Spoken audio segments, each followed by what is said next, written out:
Pastor Cleiton. Minhas irmãs, meus irmãos, boa noite. Bom ouvir esse boa noite de retorno assim, é muito bom mesmo. Nossa gratidão à Escola Charles Spurgeon, tradicional na cidade e bem querida em termos de assistência, abençoando o povo de Deus no Brasil. Eu não sei se a escola também atende já pessoas de fora do Brasil. Pastor Cleiton tem essa informação? Temos pessoas também de fora do Brasil fazendo a Charles Spurgeon.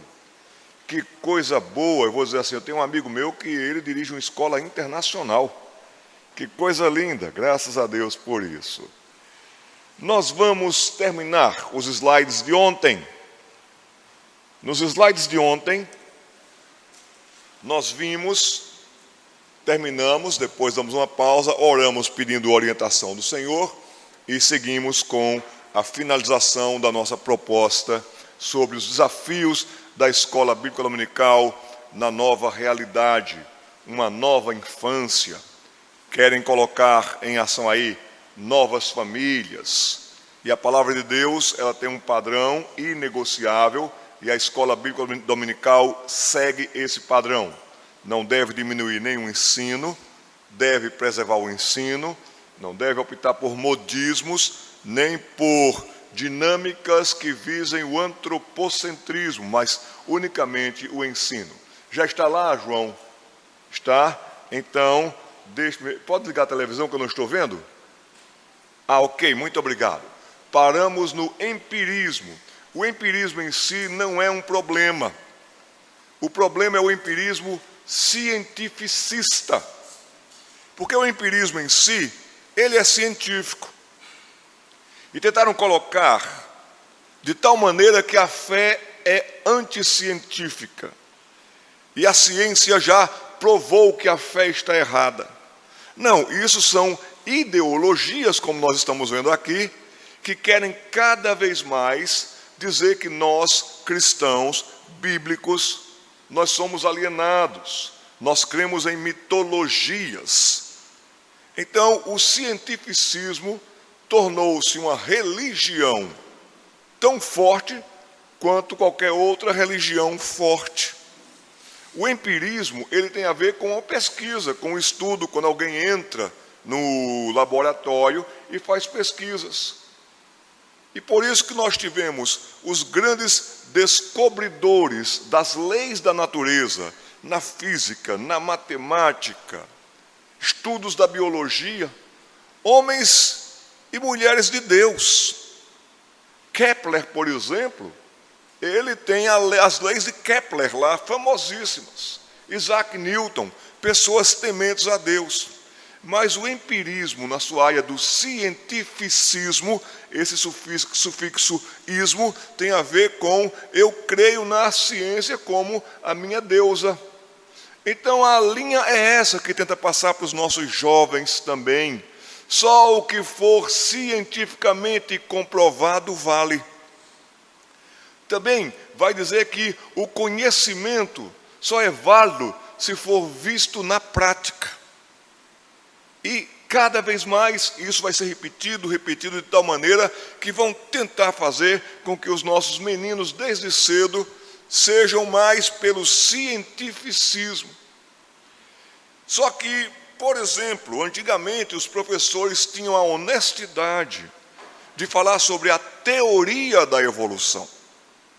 Mas hoje não falam nem mais de teoria da evolução. Já falam que a ciência comprovou que, e já vem com todos os pressupostos da evolução. Não teve nada comprovado. Só que eles já colocam como a ciência confirmou, a ciência comprovou. Então as teorias, elas têm grande aceitação, porque elas provam pela cartilha deles, provam pelos métodos deles. Com o advento da internet, Deus tem nos dado o privilégio de aprender e muito. Agora também agradeço a Deus pela presença ativa, constante, perspicaz, inteligente do professor Dr. Marcos Eberlin. Vocês também já conhecem o Marcos Eberlin, com as suas... Já esteve aqui, pastor, com as suas colocações bem práticas. Mas o que eu acho bonito no Marcos Eberlin são os embates e debates dele. Com a calma, ele vai desmontando aqui, desmontando ali, e nós assistimos isso. Nós vimos durante muito tempo Adalto Lourenço batalhando sozinho. Mas agora já estamos vendo Deus levantando pessoas e mais pessoas. Vale a pena também você dividir com os professores da Escola Bíblica Dominical esses encontros e embates do Dr. Marcos Eberlin, as aulas do professor Adalto Lourenço. A Igreja Presbiteriana de Limeira tem um programa deles ali voltado mesmo para fé e ciência. Uma vez pregando na Conferência Fiel para Jovens, ali devíamos estar com cerca de 700 jovens acadêmicos, já com cursos para mestrado, alguns indo para doutorado, um público, graças a Deus, abençoado. E incentivei aqueles rapazes e moças ali que fizessem os seus cursos para eles irem para a academia, para eles irem para 2 locais, para a academia, para darem aula para a glória de Deus ali, e também para o departamento infantil, para darem aula no departamento infantil. O cientificismo, o empirismo cientificista tem prejudicado e muito, e aqui vocês devem ter muita atenção. O ensino dos primeiros 11 capítulos do Gênesis, o ensino da criação, do Criador principalmente. Quem é o Criador? Senhor, o que fez? Então vocês devem reforçar bem, desde a mais tenra idade, na infância, e vocês vão, e daqui a pouco no programa de vocês voltam e dão mais nutrientes nesse fluxo e refluxo, como o mar faz. Quando a onda vem de novo, ela está trazendo nutrientes. Assim deve ser no ensino. E finalmente, domina muito aqui a questão do absurdismo. Vejam que as pessoas correm para o existencialismo, batalham e caem na cova do niilismo. Também batalham pelo hedonismo, batalham pelo individualismo, mas no final das contas chegam no absurdismo. Meninos e meninas em crise, a porta da droga está bem mais fácil agora, se envolvendo com tanta coisa boba na internet, porque no final das contas a vida é um grande absurdo. Luta-se tanto, corre-se tanto, tenta-se tanto, para no final chegar no absurdo. Nada faz sentido, nada tem sentido. Alguém já está chamando essa geração que nasceu já no novo século. E quem nasceu no novo século, ou pelo menos numa geração chamada geração Z, que nasceu ali por 1995, já está na casa hoje dos seus 27 anos de idade para 28 anos de idade. Mas vamos colocar na casa aí dos 22 anos de idade, 23 anos de idade no nosso presente momento. Já são pessoas que vão casar, já são pessoas que estão entrando no mercado de trabalho, para chegarem à conclusão de que nada faz sentido, nada tem sentido. Estão chamando o risco dessa geração agora que nasceu nesse milênio de a geração imprestável. Não vão prestar para nada. Não vão prestar para funcionários. Não vão prestar para patrões, dirigentes. Não vão prestar para decisões. Porque passaram a vida toda sendo paparicados e não testados, não provados, não sabem o valor da raça, da garra, do ter que levantar cedo para trabalhar, ir para a faculdade, voltar para casa, ainda assim fazendo trabalhos, muitas vezes nos ônibus, no metrô, no trem. Esses da facilidade estão se tornando imprestáveis. Estima-se que uma pessoa, quando essa primeira geração agora chegar aos 40 anos, hoje podem estar com seus 27 a 23 anos de idade nessa janela, mas quando essas pessoas chegarem aos 40 anos, terão trocado várias vezes de cidade, de emprego, de profissão, de mulher, de marido, de casamento. Terão trocado tanto que se confundirão. Por quê? Porque nada faz sentido, nada tem sentido. Virão mais crises ainda. Virão mais riscos ainda, inclusive do suicídio, porque viver é um absurdo. É um absurdo também amar sem interesse. É um absurdo viver servindo. O individualismo irá aumentar cada vez mais. E aí a gente vê a sabedoria do Senhor Jesus Cristo.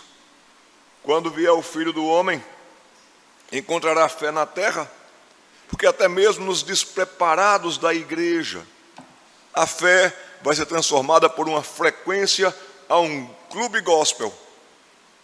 A fé vai ser confundida com qualquer coisa que seja para mim uma massagem emocional.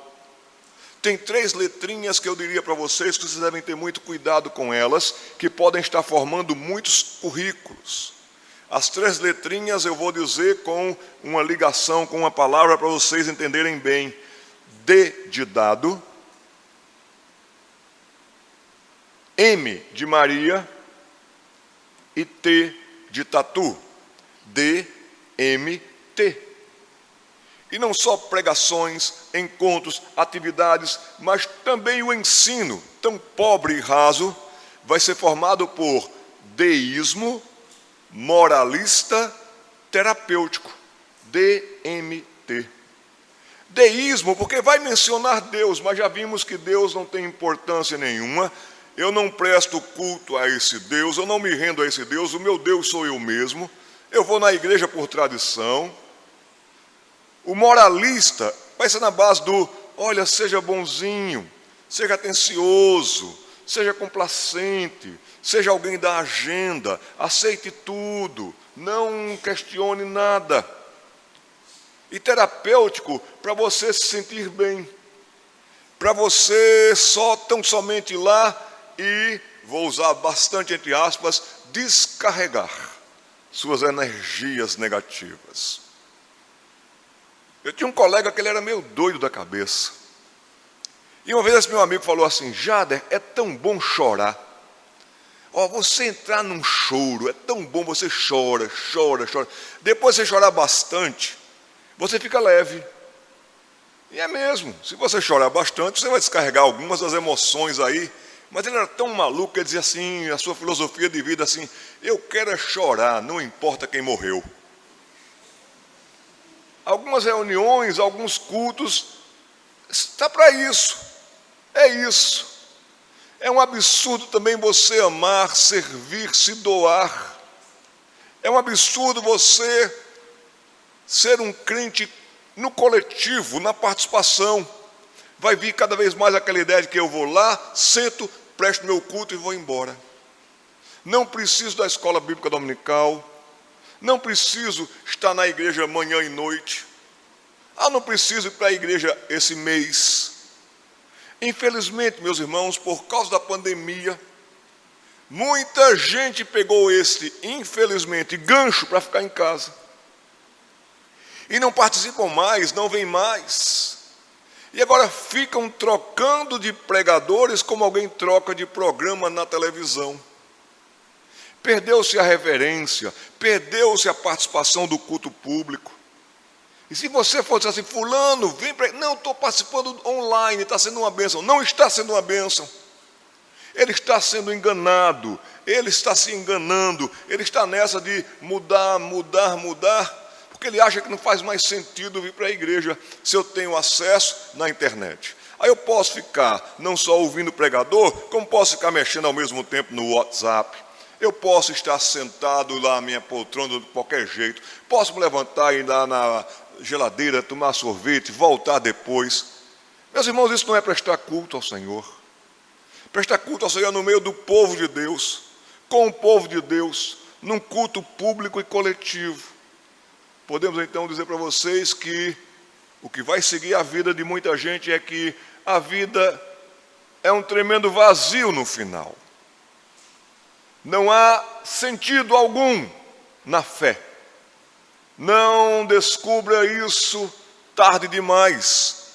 que você ficou 40 anos, 50 anos, 60 anos envolvido numa igreja, para você ver que não tem sentido nenhum na fé. Influências do ceticismo, influência do niilismo. E assim, meus irmãos, é absurda a ideia da ressurreição e da vida eterna.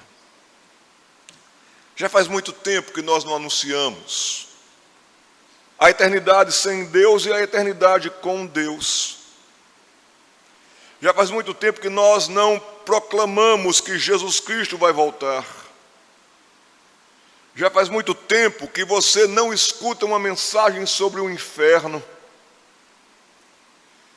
Já faz muito tempo que uma mensagem como pecadores nas mãos de um Deus irado, hoje, dependendo da localização e do lugar, você é que seria queimado vivo hoje. Uma amiga minha tem uma filha morando em Londres, professora de escola bíblica dominical aqui, chegando em Londres, morando ali, residindo ali, ela assumiu a classe das crianças, porque já não tinha mais quase que professores para a infância. E logo os professores a denunciaram que ela estava ensinando Bíblia demais, que ela estava falando de Cristo demais.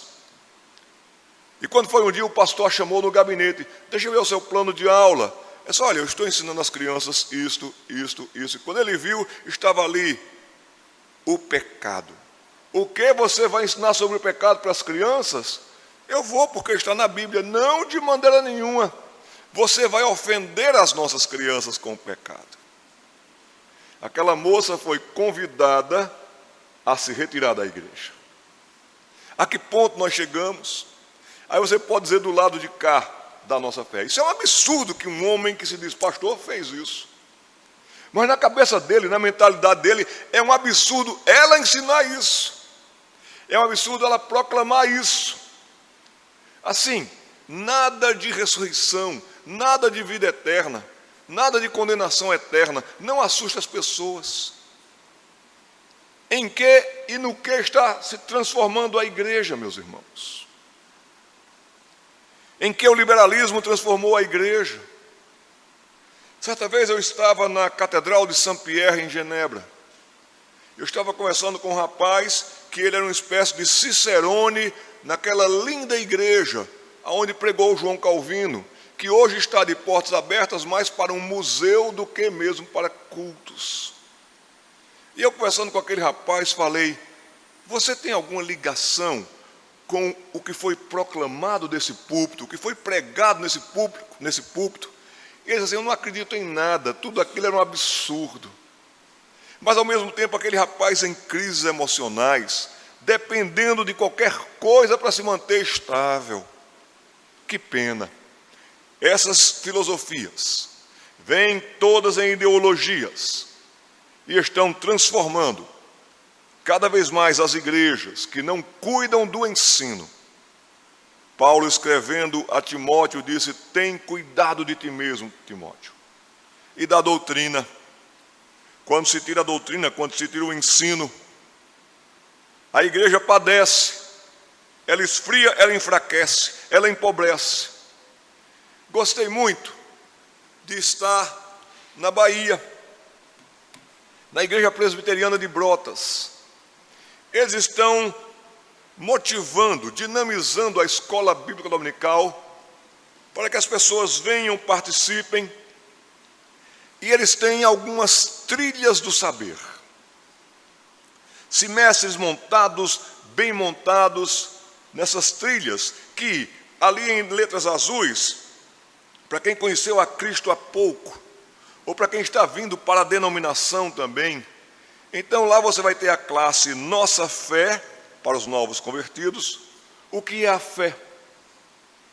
Nós temos o costume de chamar presbiterianos de a classe de catecúmenos, mas tem a classe de boas novas, a classe, enfim, o nome que você dê. Mas é importante que as pessoas conheçam os pontos da fé, o Cristo da fé, o Cristo da história é o Cristo da fé, o Cristo da fé é o Cristo da história. A palavra de Deus, a atualidade da palavra de Deus, a eternidade da palavra de Deus, em todas as suas informações para a eternidade. Mas agora, tem uma identidade e tem uma identificação. Gostei muito desse curso que diz nosso, ali houve um erro, nosso DNA. É assim que a gente é assim que a gente pensa, é assim que a gente vive, baseando-nos na palavra de Deus. Porque também tem muita gente com sede, muita gente com fome, muita gente que está deixando os seus locais aonde passaram 20 anos, 30 anos, ou foram criados, e não aprenderam nada, não receberam nada. Eu estava dando um curso sobre a infância, dessa Escola Bíblica Dominical, ensino para crianças, em São José do Rio Preto. Estava dando aulas ali, e eu notei entre os presentes, um rapaz que se destacava pelo tamanho dele. Era um rapaz grande, era um rapaz forte, e tinha um óculos bem destacado. E ele anotava tudo. E ele era um dos poucos homens ali presentes, porque ainda falta muito homem no departamento infantil. A maioria de mulheres. Mas tínhamos ali uns homens, graças a Deus, e entre os homens ele. E pelo tamanho dele, pelo jeito dele, pelo interesse dele, por anotar e anotar tanto. Na hora do intervalo, no cafezinho, eu me aproximei dele e disse: rapaz, parabéns, eu vi que você estava anotando tudo, estava indo tão bem. E ele falou: pastor, não posso perder uma oportunidade dessa. E eu lhe perguntei: quanto tempo faz que você trabalha, atua como professor no departamento infantil ou como ajudante numa sala de aula? Não, pastor, eu estou aprendendo tudo agora, eu estou anotando aqui para os meus filhos. Eu não quero que os meus filhos passem pelo que eu passei na vida. Eu tenho 28 anos, passei 28 anos numa certa, como é que eu podia chamar, congregação enorme, de grande. Eu não aprendi foi nada de Bíblia. E eu quero que meus filhos aprendam a palavra de Deus. E eu disse: você ficou 20 anos nessa congregação enorme de grande. E o que você aprendia lá? Eu aprendia muitas regras, imposições, mas eu nunca ouvi que Jesus Cristo era o Salvador da minha vida, que eu precisava me arrepender, nascer de novo. Então ele falou para mim o básico do Evangelho. E como é que você veio a essa consciência? Pastor, veio a pandemia, eu sou barbeiro. E fechou foi tudo. Então fechou barbearia, fechou aqui, fechou ali. E ele em casa, ele começou a procurar algumas coisas na internet. E procurando algumas coisas na internet, ele colocou lá pregação. Quando ele colocou pregação, aparece Augusto Nicodemos na tela. Aí ele pega, olha aquele homem barbudo, é pecado ter barba, não é? Aí ele olha aquele homem barbudo, aí ele diz assim: o que é que esse homem tem a dizer? Mas eles são proibidos de olhar ou ouvir qualquer pregação que não seja dentro do sistema. Se for denunciado, ele pode ser excluído e com isso até significar a perda da salvação. E ele naquela crise tão grande, ele disse assim: eu vou ouvir 2 minutos. Aí colocou 2 minutos. Ouviu 2 minutos. Naqueles 2 minutos ele disse assim: faz sentido, tem sentido o que ele diz. A mulher dele, membro ferrenha, para ele não comprar logo uma briga em casa, ele foi lá e fechou a porta. Fechou a porta, colocou o fone de ouvidos e ouviu aquela mensagem todinha do Augusto. Ele disse: pastor, foi como se eu tivesse levado uma descarga elétrica. Aquilo me desmontou, aquilo me deixou realmente totalmente quebrantado. Logo apareceu uma segunda mensagem dele. Eu ouvi a segunda mensagem. Naquele dia eu acho que ele ouviu umas 7 mensagens. Overdose de Augustos. Não aguentou mais, chorando, disse: mulher, venha cá, esposa, venha cá. Olha o que eu procurei durante a minha vida inteira, está aqui, está aqui, está aqui. Enquanto eu conto hoje de novo, estou até arrepiado de emoção aqui. Daquele rapaz contando como teve um encontro com a fé, ouvindo um pregador proibido, para ele, não deveria nem ter acessado, mas quando ouviu, todas as suas barreiras quebraram. A mulher dele, resistente: não, sente aqui, ouviu mais uma mensagem, e a esposa dele também começou a chorar. O Evangelho é o poder de Deus. Tudo isso que a gente está vendo aqui, que ataca a fé, que ataca a igreja, o Evangelho derruba. As nossas armas são poderosas em Deus para destruir sofismas e também qualquer militância, qualquer coisa, e deixar um exército que vai tomar conta da igreja quando nós partirmos. Saquei meu celular e liguei para o Augustus. Augustus, tem alguém aqui que você precisa conhecer, que é teu filho na fé. E foi uma coisa tão bonita quando aquele rapaz pegou o telefone. Agora não estou lembrado se eu liguei para o Augusto ou se eu passei um zap para o Augusto por causa do momento. Mas quando eu falei daquele rapaz para o Augusto devolveu, incentivando o rapaz a viver pela fé e tudo. Aquele rapaz estava chorando. Rapaz, está vendo? Você falou com seu pai na fé. Que coisa bonita. Irmãos, as nossas crianças precisam saber que nós temos um DNA. O nosso DNA é com a fé que uma vez por todas foi entregue aos santos. Meninos e meninas precisam aprender, jovens, adolescentes, precisam ter isso bem afiado dentro de si, para saberem não só em quem tem crido, como tem crido, mas também saber defender a fé. A minha menina, Juliana, estava com seus 16 para 17 anos, nós tínhamos tido há pouco tempo, lá em São José dos Campos, um seminário com o doutor Adalto. Ela estava vibrando com a sua fé, descobrindo tantas coisas no ensino médio. Em determinado momento, o professor da sala de aula dela, de uma turma de 45 pessoas, jovens, adolescentes, o professor que estava dando aula de biologia, mudou de biologia para teologia. E começou a ridicularizar o nosso Deus, começou a falar mal do nosso Deus, começou a rir do nosso Deus, mudou de biologia para teologia. E a minha menina ficou tão triste com aquilo, tão chocada com aquilo, mas foi sendo tomada por uma ira santa. E ela se coloca de pé.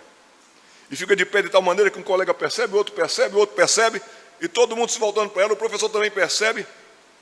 Pois não, Juliano, o que é que está acontecendo? Você quer sair, alguma coisa assim, está precisando sair? Não, professor, eu estou aqui de pé protestando contra o Senhor que está afrontando o meu grande Deus. 17 anos de idade.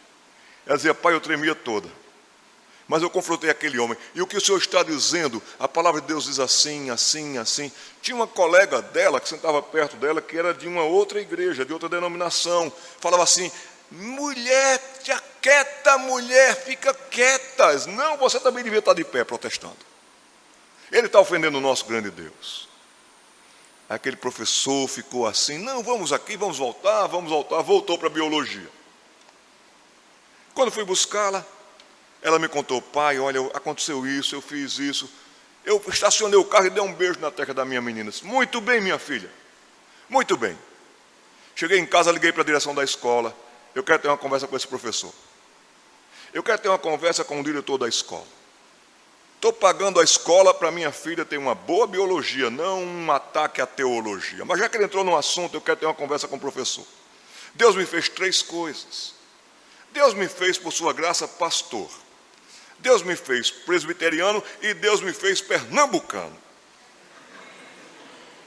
Fui à direção da escola para pedir uma conversa com ele.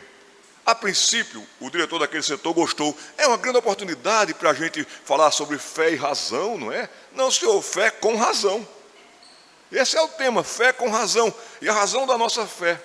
Não, mas não sei como é que os pais vão entender isso. Vamos deixar o debate para depois. Ou para outro dia. Estou aguardando até hoje. Mas assim, Juliana, diga para aquele professor que eu quero pegar ele na saída. Lembra quando a gente marcava para pegar na hora da saída? Isso eram outros tempos, né? No tempo da carne. Meu pai quer falar com o senhor. Ô, Juliana, desculpe se eu lhe ofendi. Não, mas meu pai quer falar com o senhor. E deu um jeito de dizer assim, diga para o seu pai que eu estou à disposição para conversar com ele. Está aqui a minha página da internet, do Facebook, ele pode entrar em contato comigo. E meus irmãos, eu entrei em contato com ele naquela janelinha que se abre desse tamanho na internet. Não é? É horrível você conversar ali. Levei uma pessoa a Cristo também naquela janelinha. Que dificuldade. Conversei com aquele professor. Professor, tudo bem? Sou o pai da Juliana. Então trocamos formalidades, mas entramos no assunto. E quando entramos no assunto, fomos indo. Até que aquele rapaz me chama, sabendo que eu era pastor, disse, pastor, eu tenho que lhe revelar uma coisa. Pois não? Pastor, eu sou filho de um presbítero. Eu me afastei de Deus. pastor, o que a sua menina fez me desmontou. Como ela teve coragem de me confrontar com argumentos. Vejam como todas essas filosofias humanistas formam não só ideologias, mas enfraquecem o nosso povo. Por isso nós precisamos muito deste nosso DNA.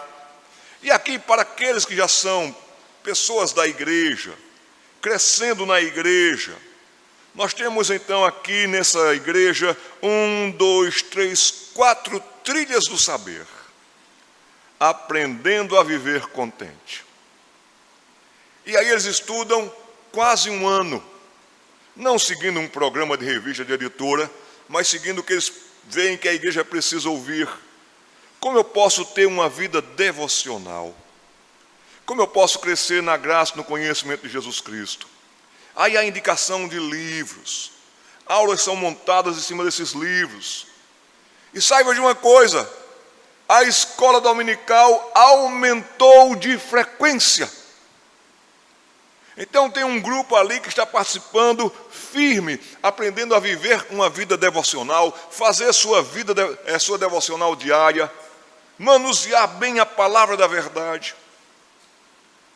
Também tem uma linha em que agora eles aprendem na classe mais sobre confessionalidade. Como é que eu posso confessar a minha fé e professá-la com sabedoria? Então o currículo ali está montado em pacto de amor e vida. Pacto de amor e vida. Que lindo! E ali estuda-se então confessionalidade.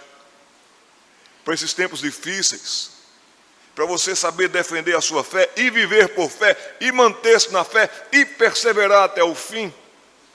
Aí tem a classe de cosmovisão. Estranhos no ninho. Estranhos no ninho é o nome. Eu tenho dito por esse Brasil inteiro, pais, treinem os seus filhos para que eles sejam sozinhos na hora do recreio. Não serão solitários, porque o Senhor estará com eles, mas também não serão isolados, se isolando, não. Mas cada vez mais nos colégios, nas escolas, nos pátios, o que a gente vê mesmo é tanta sujeira, tanta besteira, tantas conversações que corrompem os maus costumes, que os nossos meninos e meninas têm que saber se retirar, têm que saber não estar, têm que praticar o Salmo primeiro na bem-aventurança, que bem-aventurado é aquele que não anda no caminho dos pecadores, não vai nesse mesmo caminho, vai ser educado, vai ser gentil, vai ser bondoso, mas vai caminhando até onde dá. Quando a coisa está ali nos pecadores mesmos, que eles já se rebelaram, opa, aqui eu não ando mais um passo, daqui eu retiro os meus pés. Não param, não se detêm nesse caminho, ficam detidos ali para saber, para ouvir, para trocar informações. E quando vai se ver, já está assentado na roda dos escarnecedores. Dessa maneira nós precisamos mostrar para os nossos meninos que muitas vezes eles vão ter que estar sozinhos mesmo nos pátios. É alta a dosagem de pornografia e imoralidade que esses meninos e meninas veem nas escolas. Eu estou falando entre eles. Dr. Isamitiba tinha um termo, que era um termo técnico, que dizia que para os nossos meninos e meninas a maior dificuldade é a influência capilar. Eu já entendi muito disso antes, hoje eu não entendo mais, mas capilar tinha mesmo a ver com cabelo. Capilar porque é a influência de um fio tão perto do outro, que se chama influência capilar. E a influência desses colegas dos nossos meninos e meninas é muito grande. A pressão é muito grande. Sai de tudo, fala-se de tudo, vê-se de tudo, mostra-se tudo. Dessa maneira nós temos que treinar os nossos meninos a saberem que todas as coisas são lícitas, nem todas convêm, como ter um celular. Sou fã de um garoto chamado Tomás. Tomás hoje deve estar com seus 25 anos de idade, já na faculdade. Mas quando conheci Tomás, ele estava com seus 19 anos por aí. Nunca tiveram um celular. Sua família é muito bem de vida, fazendeiros de Goiás. Mas Tomás, ele cresceu sem celular. Talvez seja um dos poucos que você tenha notícia no mundo de um garoto que cresceu sem celular. E eu disse: Tomás, você nunca sentiu falta, pela sua idade, por tanta influência? Pastor, eu lhe confesso que eu fiquei curioso. Eu confesso que eu fiquei triste com meus pais, porque meus coleguinhas todos tinham. Meus colegas tinham e eu não tinha. Mas aprendi a confiar nos meus pais, como também no Deus dos meus pais, o Deus lá de casa. E passada toda aquela fase do eu não entendo, porque eu não posso ter, ele com Deus, ele com seus pais. Aconteceu de ele viver sem celular. E ele me disse aos 19 anos: pastor, livrei minha mente de tanta coisa. Ganhei tanto tempo que não vai me fazer falta lá na frente, porque eu via como os meus colegas perdiam tempo, se perdiam, se confundiam. Que impressionante, ele dando esse referencial, ele dando esse relatório, ele dando esse testemunho de alguém que cresceu no meio dos celulares sem o celular. Ou vocês colocam limites na tecnologia na casa de vocês, ou seus filhos serão arrastados pela tecnologia. Se você quiser anotar aí, tome nota. Eu fiz uma pregação, na verdade foi mais um estudo. Coloque lá Jader Borges, Igreja Batista Boas Novas. Se você colocar no YouTube Jader Borges, Igreja Batista Boas Novas, pastoreada pelo pastor Wagner Vailate, gente muito boa. O problema dele é ser corintiano. Mas lá eu falei sobre como e quanto a tecnologia pode afetar a sua vida por fé. Como e quanto a tecnologia pode afetar a sua vida por fé. Eu incentivaria vocês, pais, a ouvirem essa mensagem. Conversarem entre vocês nessa mensagem. E vocês, vendo a oportunidade e o tempo oportuno, assistirem com os seus filhos. Tenho incentivado o povo de Deus a não ficar escravo desta questão da internet, da tecnologia, porque essas ideologias todas vêm por aí também. Se você não precisa do celular como você acha que precisa, eu digo isso em termos de plantão, em termos de alguém entrar em contato com você por questões de serviço e você precisa ainda ter o celular por mais algum tempo. Mas, meus queridos, chegando em casa, 7 horas da noite, desligue a rede do Wi-Fi. Pastor, não diga um negócio desse. Se meu marido ouvir isso, eu estou perdido. Se a minha esposa ouvir isso, eu estou perdido. Ah, meus irmãos, sem celular em casa, mais paz. Hoje vivemos casas túmulos. Está um enterrado num quarto, outro está enterrado no outro quarto, outro está enterrado no outro quarto. Casas cemitérios. Como faz falta a conversa, como faz falta um joguinho de mesa, como faz falta assistir algum bom filme, como faz falta ler um livro em família, ler biografias, como faz falta, se seus filhos ainda são pequenos, proteja a mente deles. Final de semana também, por que precisamos de celular? A maior parte de vocês viveu sem celular. Por favor, cuidem disso. Mas aqui está uma classe muito boa de cosmovisão, que podem ser trazidos esses assuntos. E finalmente ali tem uma classe de sistemática. Porque os crentes precisam saber como crer, como têm crido. Deus no comando. E assim deve ser. Eu vou passar para o próximo assunto, mais recente hoje, porque nós finalizamos aquela parte que ficou faltando ontem, não é? Então, pastor Cleito, minha sugestão é que a gente dê um intervalo agora, eu encerro o assunto, e quando voltar eu quero contar para vocês uma história de antes da escola bíblica dominical. Então, com a palavra, meu irmão pastor Cleito, e ele vai dizer o horário que nós voltamos.